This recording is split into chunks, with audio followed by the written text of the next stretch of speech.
Hey everyone, my name's Mike, and for the last 10 years, I thought I had a pretty good life. Married to Candy, living in our nice little home in Dallas, Texas, with a steady job in finance. We weren't perfect, but I thought we were solid. Turns out I was dead wrong. Everything started changing about 6 months ago. It all kicked off after Candy met my boss, Jake Hudson. Jake's your typical smooth talking, overly confident guy, the kind that always has a story to tell and a hand that lingers a little too long when he shakes yours. I should have seen the red flags right there, but hindsight is 20/20, right? At first, I didn't think much of it. Candy had always been friendly, a little flirty even, but nothing out of the ordinary. But then things started getting weird. She became distant, like really distant. The kind of distance where you're sitting next to someone on the couch, but it feels like they're 1,000 miles away. She was always distracted, always on her phone, but never laughing at stupid memes like she used to. Then she started working late. And by working late, I mean ridiculous hours that didn't make sense. Candy's an office manager at a dental clinic, not running the damn Pentagon. Some nights she wouldn't come home until nearly midnight, and when I'd ask about it, she'd brush it off with a casual, just busy, babe, followed by some half-assed excuse about end-of-month paperwork. But here's the kicker. Her phone was always on silent. Always. Candy used to be the type to have her phone practically screaming at full volume whenever she got a text. Suddenly it was face down on the table, notifications off, and she'd get all tense whenever I even glanced at it. I told myself I was being paranoid. We'd been together for so long, I figured we were just going through a rough patch. But deep down, something wasn't right. That gut feeling, it's real, guys, and I ignored it for way too long. Looking back, I don't know if I was scared to find out the truth or just too stupid to admit what was staring me in the face. But the signs were all there, clear as day, and I was about to find out just how bad things really were. So, a couple of weeks after Candy's weird behavior started, I was doing laundry one evening. It was a pretty normal routine, sorting clothes, throwing stuff in the dryer, all that boring crap. I wasn't looking for anything suspicious, but then, while pulling out a load, I came across something that hit me like a ton of bricks. A pair of lacy red underwear. Now, before you say anything, no, it wasn't mine. And no, it wasn't something I'd ever seen her wear before. Trust me, after 10 years of marriage, you know your wife's wardrobe, especially when it comes to lingerie. This was brand new, expensive. And the kicker, the tags were cut off. Like she didn't want me asking questions. I stood there for a solid minute just holding them, my mind racing. Maybe she bought them for me, right? Maybe she was planning something special, but deep down I knew that was bullshit. Candy hadn't been interested in me that way for months now. And then the worst part, the smell. Not hers, not mine, but someone else's cologne. Some overpowering, musky scent that practically slapped me in the face. That's when I felt my stomach drop. You know that feeling when your whole body goes cold and your heart starts racing? Yeah. I didn't confront her right away. Instead, I put them back exactly where I found them, like some pathetic detective in a bad movie, and went about the rest of my night like nothing happened. But my mind was spinning. I started replaying all those late nights at work, all the hushed phone calls, all the times she'd get dressed up a little too much for a simple dinner with friends. It was like a switch flipped in my head. I started noticing all the little things I'd ignored before. Her perfume was different lately, stronger, more seductive. She started wearing heels again, something she hadn't done in years, and when I asked why, she just shrugged and said she felt like dressing up. I tried to play it cool, but deep down, I knew something was off, and it wasn't just Jake anymore. My gut was screaming at me that this was bigger than I thought. That night, I lay in bed next to her, staring at the ceiling, listening to her breathing, wondering just how deep this rabbit hole went. And for the first time, I seriously considered the idea that my wife might actually be cheating on me. I wasn't ready for the truth, but I knew I had to find it. I couldn't sit on it any longer. The next day, after a mostly sleepless night, I decided to confront Candy. I figured I'd ease into it, ask a few questions, and see how she reacted. Maybe, just maybe, there was an explanation that didn't involve me being completely screwed over. Spoiler alert, there wasn't. She came home late, again. It was almost 10 p.m. and she walked in like nothing was wrong, humming some random tune and tossing her purse on the couch. I sat there trying to stay calm, but my hands were practically shaking with frustration. "Hey babe," she said casually, kicking off her heels. "Long day at work," I nodded, watching her closely. "Yeah? Must be, with how late you've been getting home lately." She barely looked at me and just shrugged. "You know how it is. Busy season, patience, paperwork. Ugh, so much to do." Her voice was too light, too rehearsed. I knew that tone. It was the same one she used when she was trying to sell me on buying overpriced kitchen gadgets we didn't need. I decided to push a little. That's weird, I said, leaning back on the couch. Because I called the clinic today. They said you left at 5, and there it was. That split second of panic in her eyes before she caught herself. She laughed, this fake, forced laugh, and waved me off like it was nothing. Oh yeah, I went out for drinks with the girls after work. Just needed to unwind. Bullshit. I stared at her, waiting to see if she'd dig herself deeper. And of course she did. You know how it is, she added quickly. Mary, Jessica, we all just had a little happy hour. I didn't think it was a big deal. Except I already knew Mary was out of town. I had seen her Instagram story earlier that day. She was at a beach 3 states away. Mary, huh? I asked, raising an eyebrow. Candy blinked, hesitating for just a second too long. Yeah, Mary. Busted. I could see her mind racing, trying to figure out how much I knew. Her eyes darted to her purse, where she probably had her phone stashed away, full of whatever secrets she thought she could hide from me. I didn't want to blow up. Not yet. Instead, I stood up, walked over to her, and said as calmly as I could, "You sure there's nothing else you want to tell me?" She smiled, too wide, too fake, and shook her head. Of course not, babe. You're overthinking things. Overthinking? Yeah, right. I knew she was lying. I could see it all over her face, and it made me sick. But I played it cool. I kissed her on the forehead, muttered something about being tired, and went to bed. Or at least, that's what she thought. Because at that moment, I knew one thing for sure. I needed proof. Real proof. And Candy? She had no idea what was coming. After that pathetic excuse of a conversation, I knew I couldn't take her word for anything anymore. Candy was lying badly, and if I wanted the truth, I had to go about it the right way. So I did something I never thought I'd do in my life. I hired a private investigator. It felt surreal, sitting in some dimly lit office across from a guy who looked like he walked straight out of an old detective movie. His name was Bill. Gruff voice, cheap suit, and eyes that looked like they'd seen way too much in life. I laid it all out for him. Everything I had noticed. The late nights, the sudden change in behavior, the suspicious underwear, and of course, the lies. Bill listened, nodding slowly, and then leaned back in his chair. Yeah, I've seen this before, he said, almost too casually. She's hiding something, and if you're ready to find out what it is, I can help. I didn't even hesitate. I handed him a couple of photos of Candy, gave him the details of her work schedule, or at least what I thought it was, and even told him about Jake Hudson, my boss, the guy who seemed way too interested in my wife. Bill took everything down, then looked at me and said something that hit hard. Listen, you might think you're ready for the truth, but trust me, when you see it, it's gonna hurt. I thought I was ready. I wasn't. The next couple of weeks felt like an eternity. Bill kept me updated, but it was always vague stuff, following some leads, got a couple of patterns. And I could barely focus on anything else. I was constantly on edge, jumping every time my phone buzzed, half hoping, half dreading that it would be him with the final answer. Candy, of course, had no idea. She was still playing her little game, coming home late, smiling like nothing was wrong, kissing me like I was some idiot who didn't have a clue. Every time she touched me, I wanted to pull away. But I waited. I needed solid proof. Then one night, Bill, his voice was different this time, more serious. Mike, you might want to sit down for this. My heart was pounding in my chest. I sat down, gripping the edge of the couch. All right, hit me. And that's when he dropped the bomb. It's worse than you think. I felt my stomach twist. I thought I was ready. I wasn't. I sat there, phone pressed against my ear, listening to Bill drop the words that would completely wreck me. She's not just seeing Jake, he said. There's more. I swallowed hard. More? My voice came out barely above a whisper. Yeah, Bill sighed. Your wife's been busy, Mike. I've got pictures, videos, timestamps, you name it. I've been tracking her for the past few weeks, and she's not just cheating with your boss. There's at least 2 other guys, different locations, different times. I felt my whole body go cold.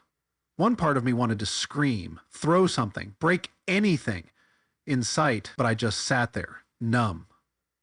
How do you know it's... I started, but Bill cut me off. I know.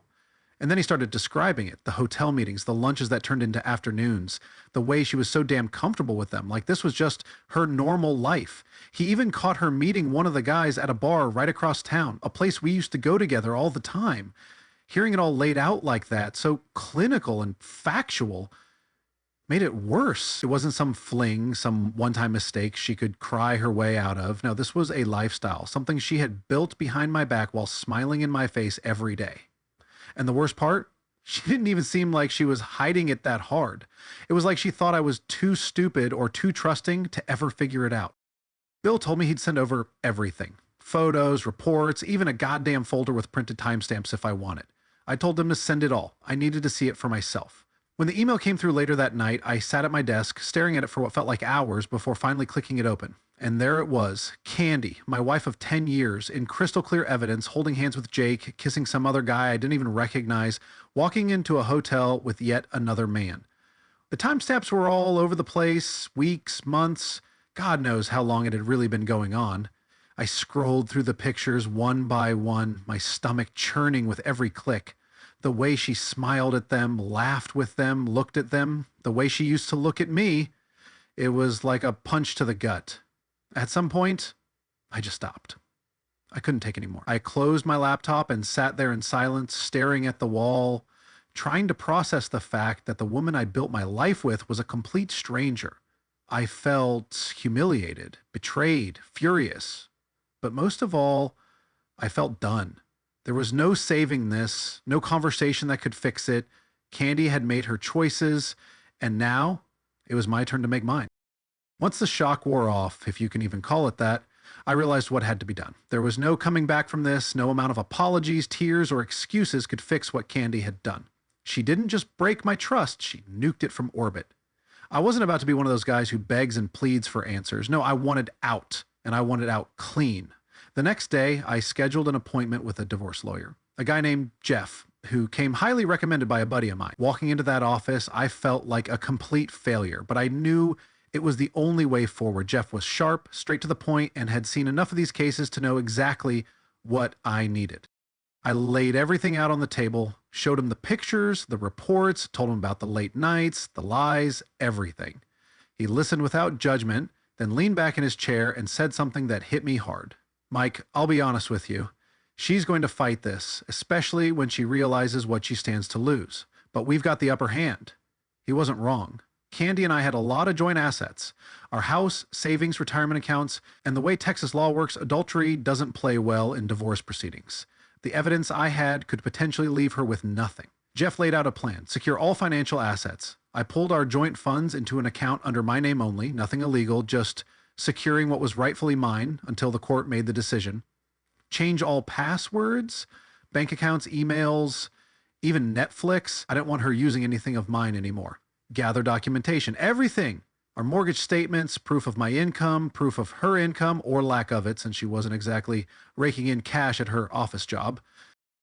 Stay calm. This was the hardest part. Jeff told me not to tip her off until everything was in place. If she suspected anything, she could start moving assets, hiding things, or making my life hell.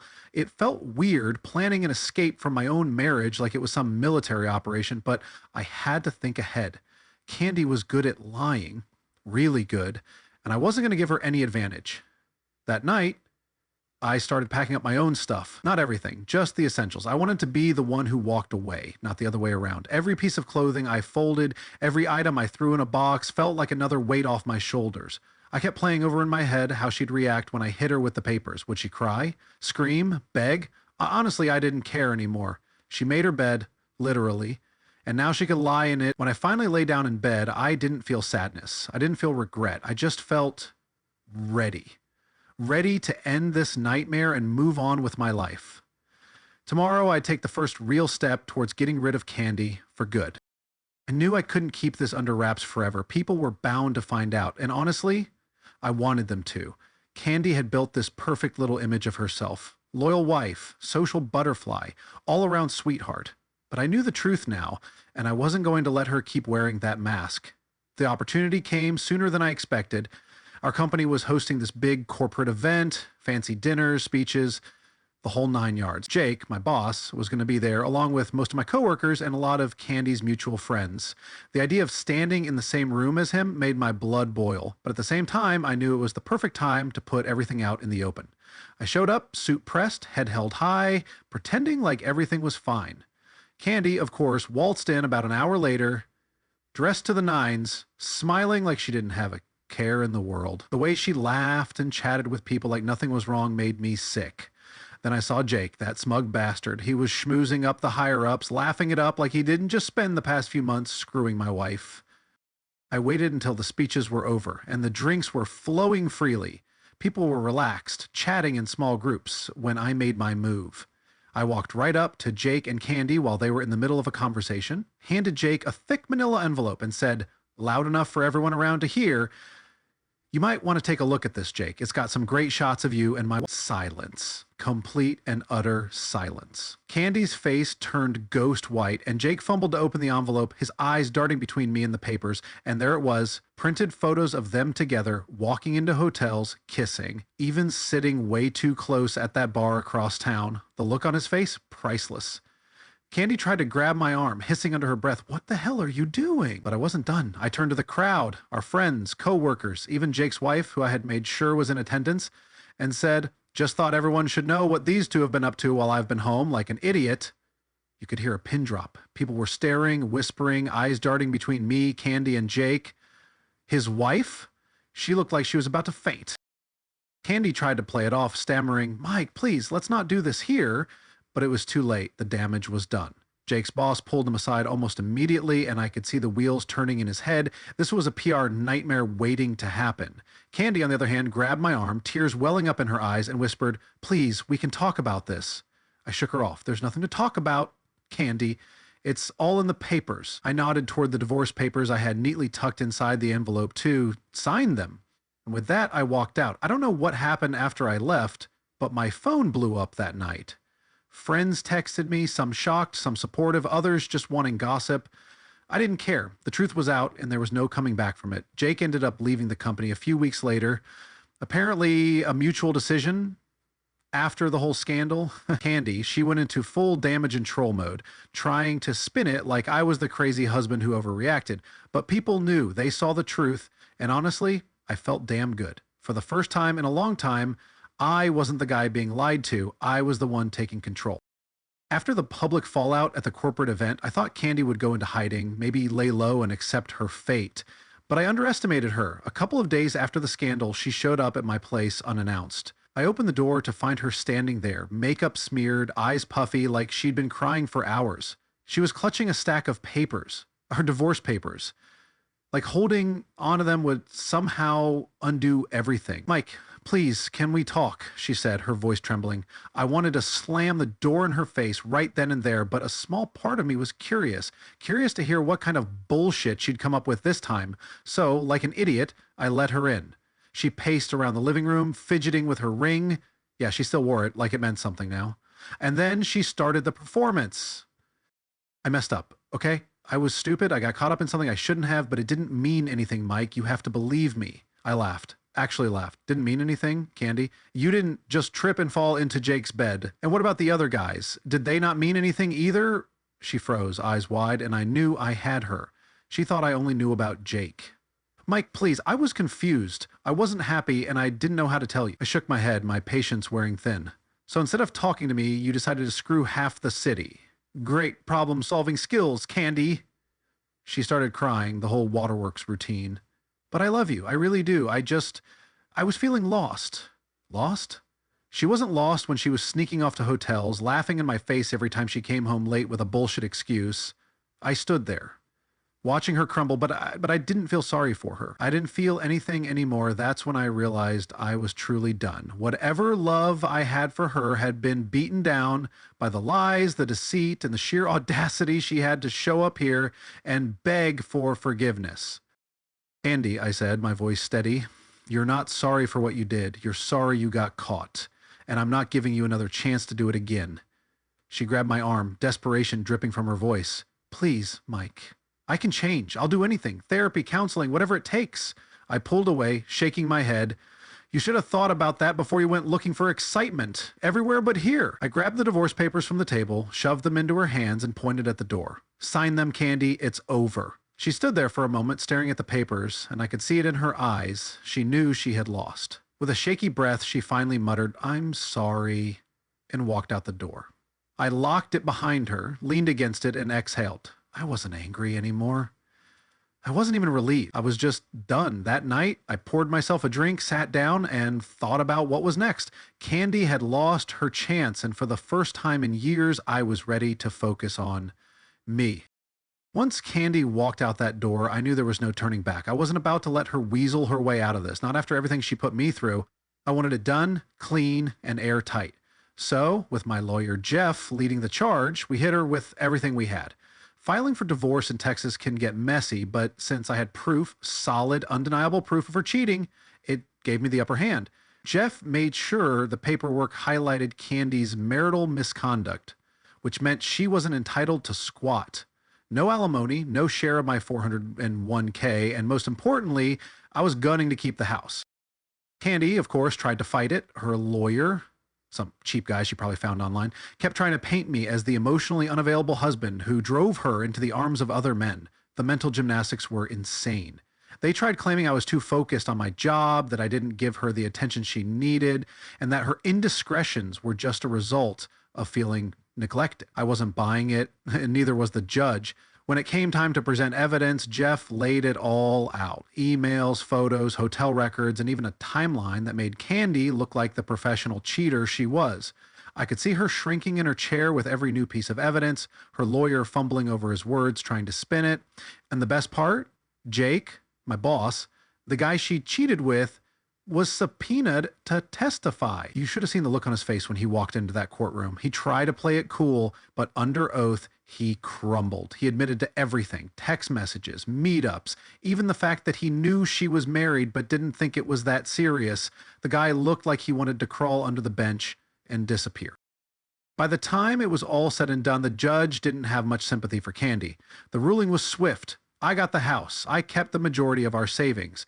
No spousal support for her. And just to twist the knife, I was awarded attorney's fees, meaning Candy had to cover part of my legal costs.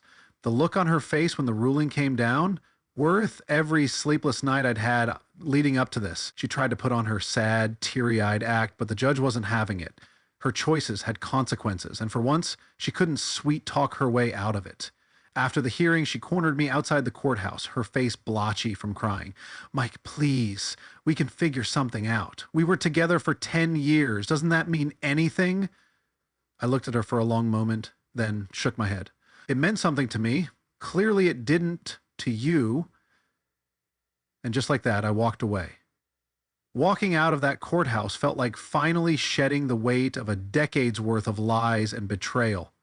I didn't just win the divorce, I took back my life. Justice? It felt damn good.